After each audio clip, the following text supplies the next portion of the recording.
Thank you very much. Appreciate it. And thank you for being here. Let me provide a brief update on the China virus as well as our economic recovery, which is going really very well, as you probably have been hearing. Nearly 85% of jurisdictions all across our country are reporting a very steep decline in cases. And that's despite the fact that we have the #1 testing program anywhere in the world. We're up to almost 70 million tests, far beyond any other country. This week, cases nationwide have declined by 6%. The test positivity rate has fallen to just 6.5%, a 71% reduction from April and a 15% reduction from mid-July. That's a big reduction. The hospitalization rate for the virus has been reduced by half since April, and I urge everyone to apply common sense mitigation. We know that, and we are all doing that, and I want to thank the American people for really doing such a great job. The United States has now administered over 70 million tests, more than all of the European Union combined. If you combine all of Europe, it's less than what we do. Millions of point-of-care tests are processed in less than 24 hours, and many in under 15 minutes. Nearly 80% of all commercial lab test results are now returned within 3 days, so we've gotten that number down from about 8 days to 3 days. And that's only in the longer-term lab cases. But we have many 15-minute tests. We have some 5-minute tests. The turnaround time for federal surge testing sites is just 2 days. So when you send them out, despite the fact that you have a delivery time, which you can't do anything about, it's all the way down to 2 days. It's a very substantial reduction. Great job by the people that do it. We are focused on aggressively shielding the highest risk individuals. Those living in nursing homes and long-term care facilities are less than 1% of the U.S. population, but account for nearly half of all fatalities. That's an incredible thing. So it's 1% of the U.S. population, but they account for nearly half of the fatalities from the China virus. That's why we have rushed nursing home funding, protective gear, and rapid testing equipment, and we will announce additional measures to protect nursing home residents. In the coming days, we've worked very hard with nursing home companies and also with the governors, 50 governors all around the United States, and we have developed a very good relationship with most of the governors, and I think for the most part they're doing a really good job. They're focused very heavily on nursing homes, and when they need equipment that they can't get, remember, they're supposed to get it, but when they can't get, we have tremendous amounts of equipment in stock. Thanks to my administration's decisive action to save American jobs, we're currently witnessing the fastest economic recovery in American history. And that's because the foundation that we set previously, before the virus came and hit our shore, the foundation was so strong. We had such a strong foundation that we're recovering much faster than anybody anticipated. It turns out that it will be a very, very strong V, and you'll see that in just a second. So retail spending has fully recovered and is now at an all-time high. That's not all-time for this month or last month. That's at an all-time high, and you see that with the chart. This was previous to the plague, I call it, the plague coming into our land and really affected 188, we're dealing with 188 countries. And if you see, we've not only recovered, but we're at a much higher level than we were even then. That's an incredible number that nobody thought would even be possible. So we're currently witnessing the fastest economic recovery in American history. That's an amazing statement. So retail spending is great, and now, if they would, put up auto production has surged 28%, and that's your auto production, which is right there.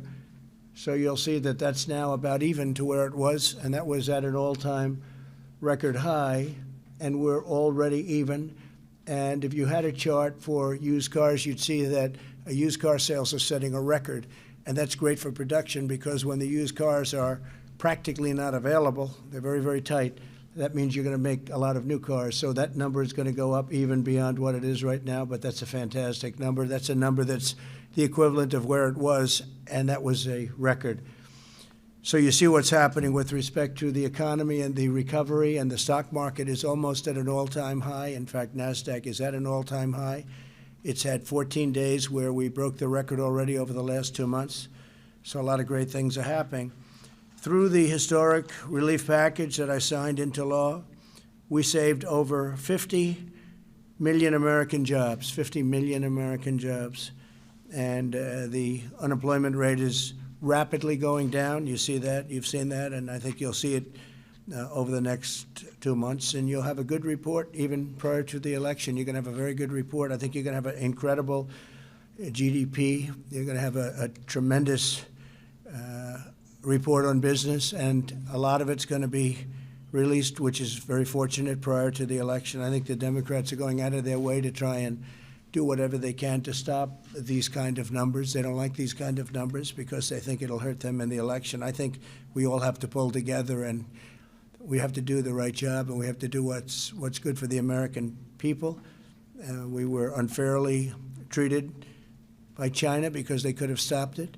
With that being said, China has purchased the most amount of corn in history.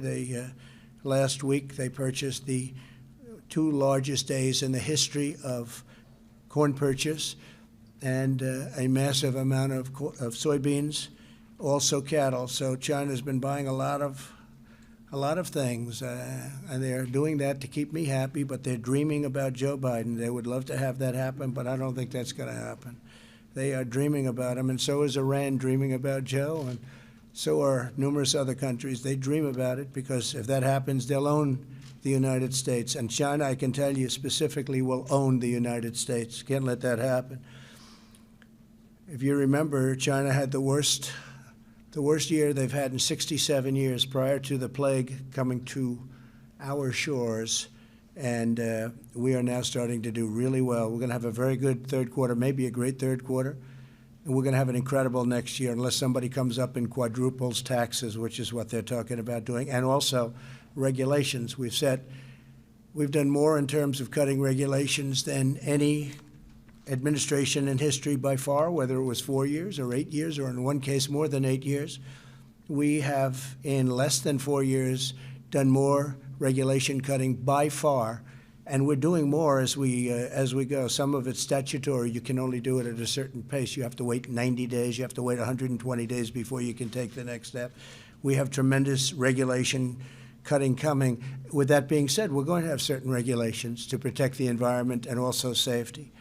Small business optimism has come surging back. In June, it was higher than any month under the previous administration. Think of that. So small business optimism was higher than any month under the previous administration, and that is while we're going through a pandemic, a worldwide pandemic. You have a number like that. And when you see the numbers that we quoted just now as to what's happening with cases and all of the other hospitalization rates, a lot of tremendous things are happening. Industrial production is increasing at the fastest rate ever recorded. I mean, think of these numbers. I mean, how does that happen? Industrial production is increasing at the fastest rate on record, which is ever recorded. Consumer spending is expected to grow at an astronomical rate this quarter, so we don't have the number yet, but it looks like it's going to be at an astronomical rate. I want to say that I want college football to come back. These are strong, healthy, incredible people. These are people that want to play football very badly. A great talent quarterback, Trevor Lawrence, called me on 2 days ago. I spoke to him a couple of times. He said, "Sir, I want to just tell you we want it back. We want to play." And he's an incredible quarterback, as you know, from an incredible school, Clemson. And he's going to have a very good future in the NFL. He's got everything. He's got height, accuracy, a strong arm, and he's fast. Other than that, I guess he's got some problems. But he's got the whole package. I watched him last year running. He was faster than the backs that we're guarding. I think he's going to be great. But he's just a great young man. I talked to him actually for a long time. They want to play football. And he made the statement that he feels he's safer on the field. He's safer on the field than he is outside of the field. He feels very safe. And if you look, the SEC, the Big 12, and the ACC are back. They want to come back, and I think they're coming back. The Big 10, the Pac-12 are not, and I wish they would come back. And, I just want to say, sort of sad, because I've been fighting for football to come back. We're trying to help the NFL, as long as they stand for our national anthem, as long as they honor our flag and our country. If they start kneeling, I'm not going to be helping them much. They might come back, but I won't be watching. Neither will a lot of other people. I think what the NBA did was atrocious. I thought it was disgraceful the way they kneeled. And their ratings are reflective of that. But I think football has to get smart. That's the NFL. Let's see what happens. But if they do it, they learned their lesson, I thought, 2 years ago, when people started not watching and when people really weren't going to the game so much. A lot of empty seats all of a sudden. So they're going to learn that lesson again if they don't wise up. But I just want to say, so Trevor Lawrence, great. And some of the great people, SEC, Big 12, ACC, I want to thank them and I want to congratulate them for coming back. I want to also mention that CNN had a story that will they blame Trump for football in the swing states? What a dishonest story that is. Will they blame me? I'm the one that's pushing them to come back. So they want to try and blame me. So them, and I guess the New York Times reported one person. There was one person in the story. One person said, maybe it's Trump's fault. And I'm the one pushing them back. So I'd like to see college football come back. I'd like to see them come back proud and strong. I was very impressed by Trevor. I was very impressed by other people that called me. Players called me. Coaches called me. Coach O, you want a coach who's central casting for a movie? If you're doing a movie, you have to put Coach O as the head because this guy is central casting. But when you have guys like Nick Saban and others calling for it to come back, they want it to come back. And these are great athletes. These are not people that seem to be at all susceptible to this horrible disease. And they want to play football. And we have great testing, so you'll be able to test.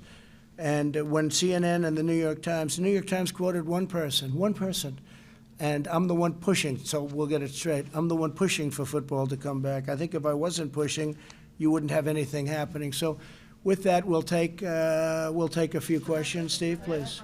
Thank you. The U.S. effort to extend the Iran arms embargo at the UN Security Council fell apart yesterday.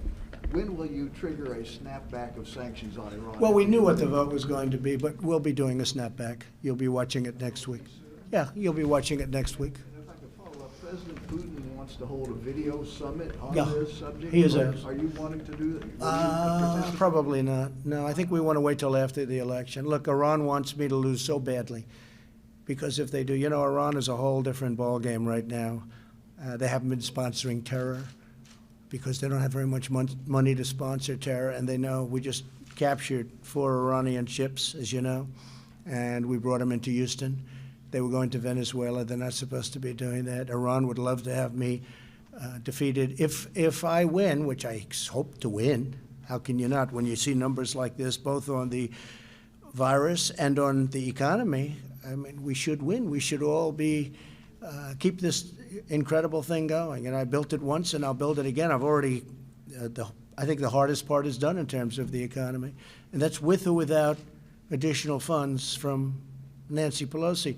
They should have put the things in, whether you call it the CARE Act or Phase 1, Phase 2, Phase 3, but they didn't do that. They put it at the end, things that they're asking for that have nothing to do with Corona, that have everything to do with radical left politics. Mr. President, this week more than 40 states received letters from your postal service saying that those ballots for November 3rd might not make it in time. As president, isn't it your responsibility, since this is your postal service, to meet this critical need? Well, we have a man in there for 2 months. He's a very talented man. He's a brilliant business person. He's done great. He's a very nice man also. And he, Lewis, he is working very hard. But as you know, the Democrats aren't approving the proper funding for postal, and they're not approving the proper funding for this ridiculous thing that they want to do, which is all mail-in voting. If universal, you could call it mail-in voting. Again, absentee voting is great. You request, I'm an absentee voter because I requested, I got, and then I sent in my vote. So that works out very well. That's what we've had. but now they want to send in millions and millions of ballots.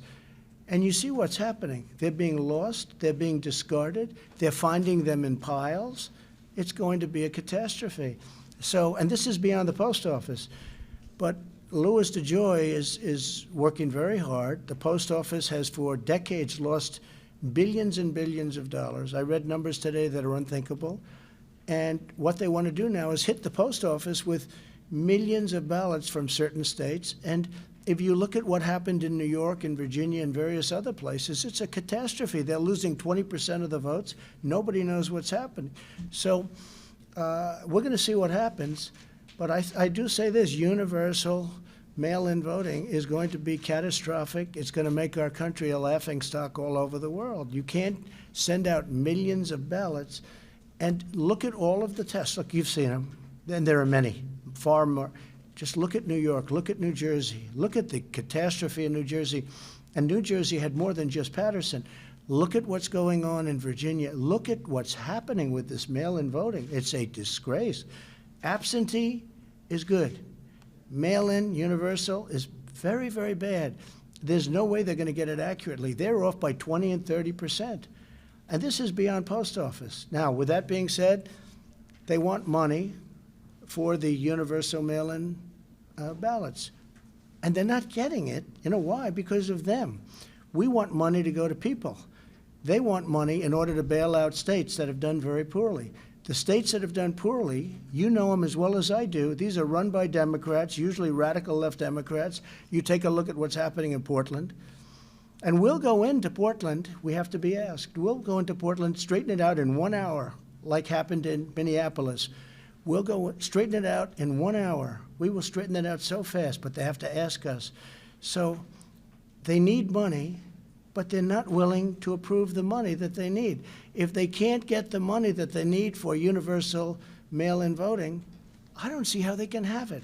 And that's not only post office, that's also for the voting itself. Follow on that, Mr. President. Does Postmaster DeJoy have your backing for the actions that he's taken in the last several weeks? Yeah, he's a fantastic man. He wants to make the post office great again.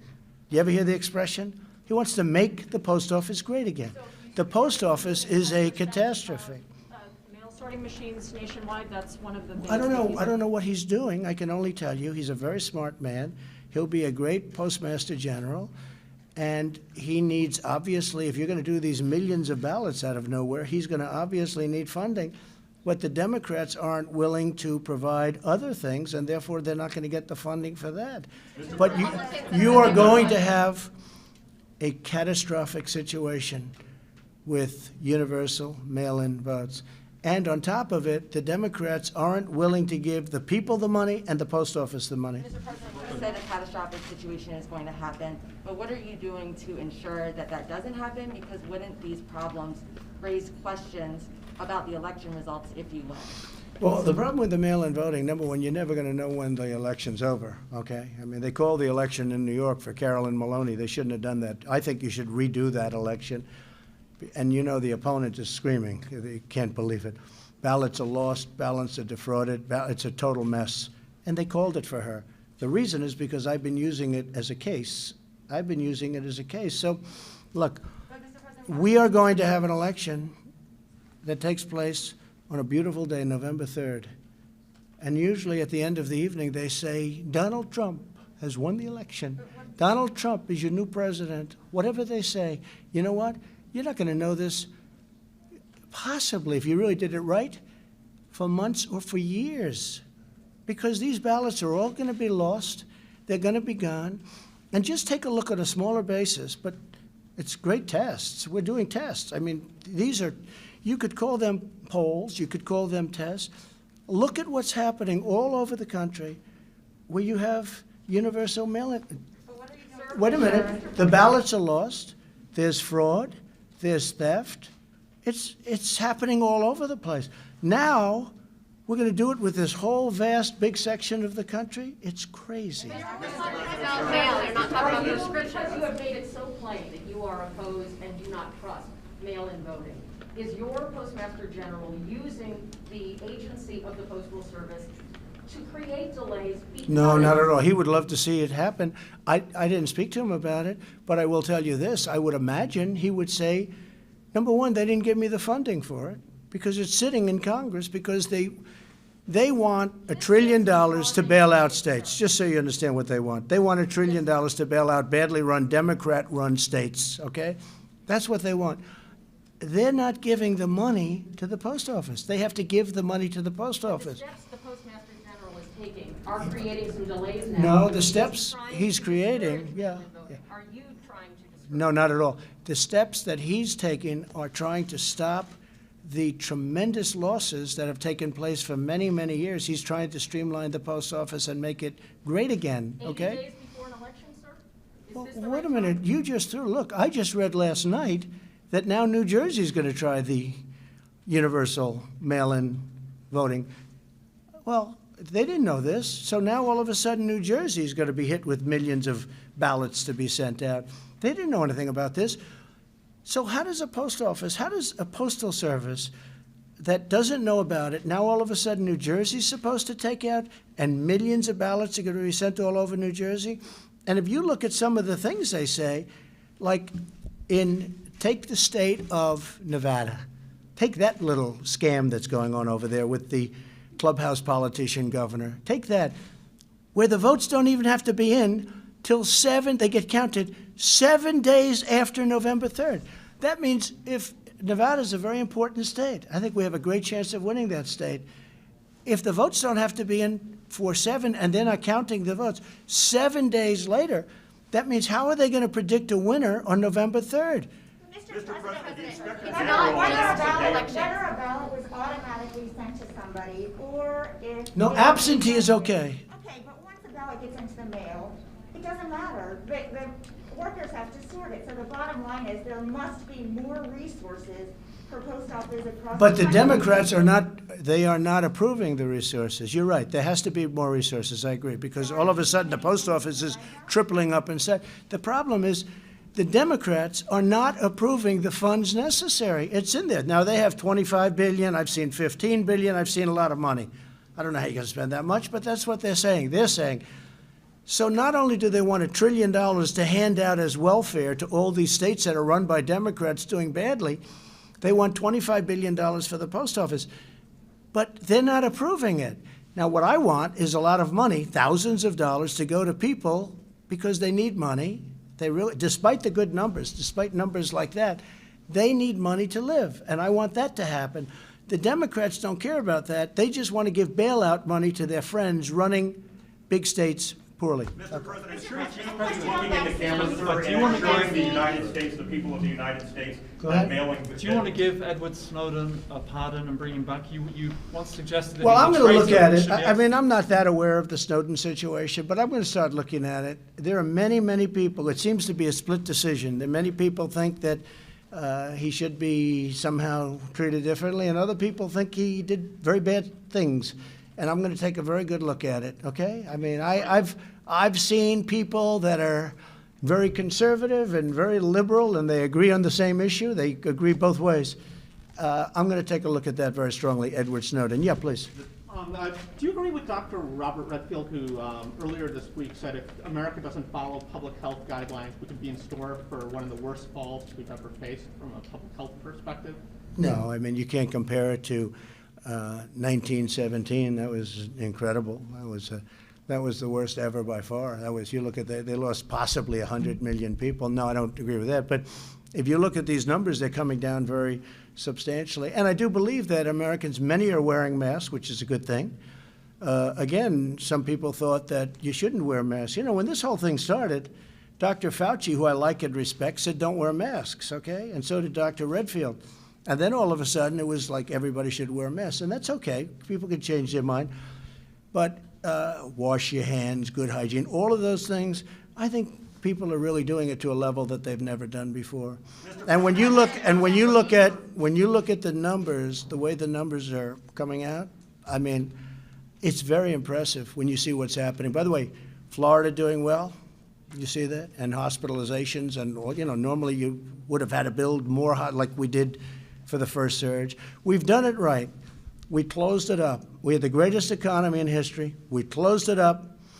We understand the disease now. Nobody knew what was hitting us, right? Nobody knew that old people would be very, very susceptible, especially if they have heart and diabetes problems and other problems, that old people would be very susceptible and young people would be extremely good with it. If you look at the percentages, there are a tiny percentage that have problems, especially the big problem. So no, I think that we're doing very well. We're on our way, and we're also opening up our economy, and our economy is going to set records. And if stupid people aren't elected next year, we're going to have one of the greatest years that we've ever had. Mr. President, I have a quick question for you. Mr. President, Jennifer, go ahead, please. Thank you, Mr. President. You've already taken action on TikTok and WeChat. Yeah. Which other Chinese tech companies are you looking at banning from operating in the United States? Well, the big thing is Huawei, right? Huawei's not here, and Huawei I'm not allowing. And I've told European countries and others, Australia has been fantastic as an example, but Huawei's not coming here. And we told certain countries that we're thinking about Huawei, that's okay, you can use them, but we're not going to be sharing intelligence, and they've all backed away. You look at the UK, it looked like they were going that way, and now they've backed out. Scotland Yard. Are there other particular companies? There are well, yeah, we're looking at other things, yes, we are. Mr. President, you say that you want the mail to be processed as quickly as it can, but why is your Postal Service dismantling these mail sorting machines across the country at this time?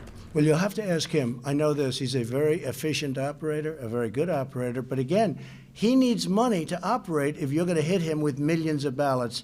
And if you ask him, he will tell you, and he'll tell you very nicely, you have the money, it's sitting there, it's ready to go. The Democrats don't want to approve it. But I want money for other things, too. I want money to go to people so they can live very nicely, because China caused the problem. They didn't. Mr.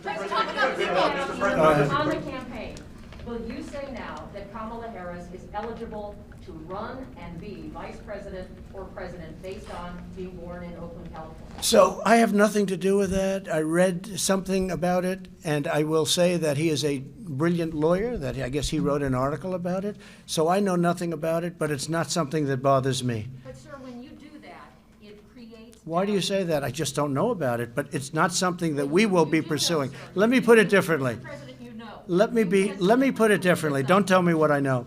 Let me put it differently. To me, it doesn't bother me at all. I don't know about it. I read one quick article. The lawyer happens to be a brilliant lawyer, as you probably know. He wrote an article saying there could be a problem. It's not something that I'm going to be pursuing. Is she eligible, sir? I just told you, I have not gone into it in great detail. If she's got a problem, you would have thought that she would have been vetted. You would have thought that she would have been vetted by Sleepy Joe. Yeah, go ahead. Mr. President, sir, I just want to ask you, after 3 weeks of absolutely no deal, you have been ragging on Democrats constantly. Why not come to the table personally and sit with them? I mean, I know that Speaker Pelosi and Minority Leader Schumer were in the Oval Office in December 2018. That did not go so well. Everybody in the world saw that. Why not invite them? If they don't want to come, that's on them. So I think we've done very well. We've had 3 phases. We're into phase 4. We've gotten everything we wanted, and we've also gotten a great economy. All you have to do is take a look at these charts. Our economy is doing good. But we want different things than them. I want money for the people. They want money to bail out Democrat governors and Democrat mayors. Listen to me.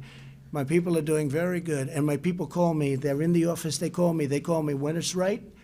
Nobody knows the deal better than I do. When it's right, I'll meet. But right now, it's not right. They want $1 trillion to bail out badly run states. They're Democrat. They're Democrat states. Will something happen? Possibly. But I want to tell you, the country is doing very well right now. We can live very happily with it, without it.